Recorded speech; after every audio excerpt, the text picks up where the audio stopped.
Assalamualaikum saudara, aku sebuah ayat dengar olehmu. Bunyinya ayat zaharal fasadu fil barri wal bahri, kemudian itu bima kasabat aidin nas, janganlah ragu. Suatu bencana mangko kata jadi, biar di darat atau di laut, berupa gampo atau tsunami, galodo jolonsor sama sekali. Kemarau nan panjang menjadi-jadi, wabah penyakit melanda negari, ditambah lagi krisis ekonomi. Itu sadonyo sama sekali ulah perbuatan manusia sendiri. Nalah babuek sakahandak hati, indaknya timbang labo je rugi.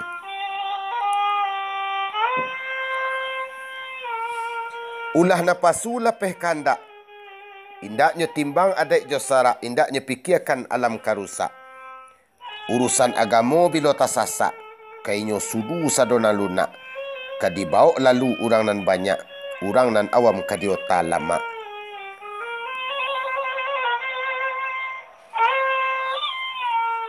Karena ba itu wahai rang muda, cubalah fikir bakiro-kiro.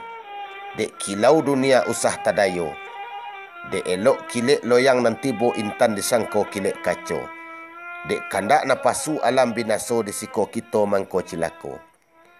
Kalau dicaliak dipandang rupo, kilek caraminlah membayang kemuko, kilek baliwanglah ke kaki tibonya.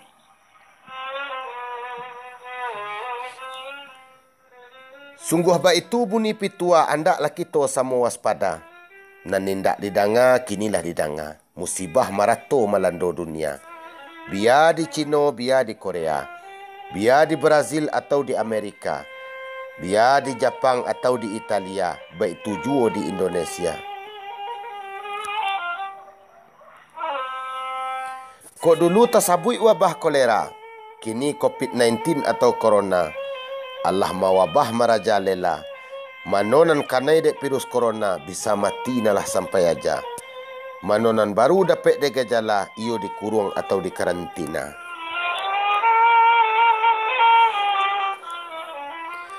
Dihimbau kita dek pemerintah supaya diam tenang di rumah. Memakai masker bila keluar, dilarang berkumpul atau berjamaah, berjabat tangan atau bersapah. Sampai-sampai anak sekolah beraja di rumah, membeli paket tiok sabanta, beraja online di dunia maya. Nan paling parah nan bedo bana, manonan mati kena corona ndak boleh dijanguk atau ditakziah. Saketek dek kami nan takana-kana. Eloklah kita balik ke pangka iman di dado nak jangan tangga. Di pangka Al-Quran di surah Al-Fatihah, sebuah ayat andaklah dengar. Iyyaka na'budu katanya Allah, wa iyyaka nasta'in pula ditambah. Hanya ke Tuhan kita menyembah, sama tu minta tolong kepada Allah. Janganlah bertauhid separuh sudah mencari Tuhan selain Allah. Janganlah balain angguk jo illallah. Kita mengaku menyembah Allah, tapi minta tolong ke selain Allah. Aturan mainkanlah sudah.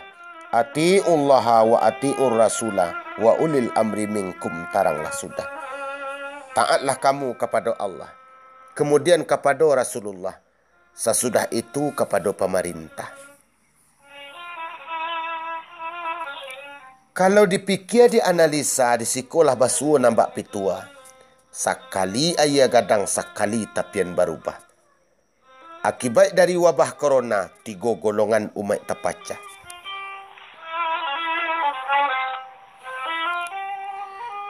Pertama, golongan sangat istimewa, iaitu yang taat ke pemerintah. Protokoler kesihatan indaknya langgar. Sayang sakete imannya tangga. Golongan yang kedua nan ganjia bana, nan indak takut kepada corona. Otaknya gadang kian melanja, seakan-akan memakai ilmu khabar. Indaknya patuh ke pemerintah, tapi indak pula patuh kepada Allah. Coba anda membuatnya berubah dari nan salah kepada nan bana. Golongan yang ketiga cubalah dengar. Golongan nan arif lagi bijaksana. Arif di dalam menyikapi musibah, lagi bijaksana di dalam melangkah. Cobaannya hadapi dengan penuh sabar. Aturan pemimpin indaknya langgar.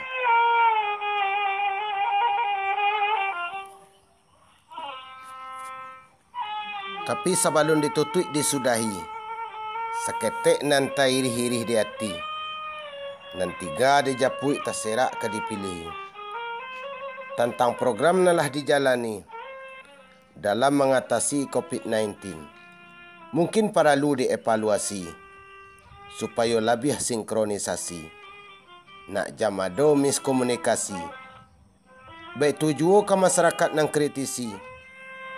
Janganlah sampai memprovokasi. Nak jam sampai rusak hubungan diplomasi. Boleh kita mengkritik, tapi beri solusi. Bukan kau baik itu cara berdemokrasi.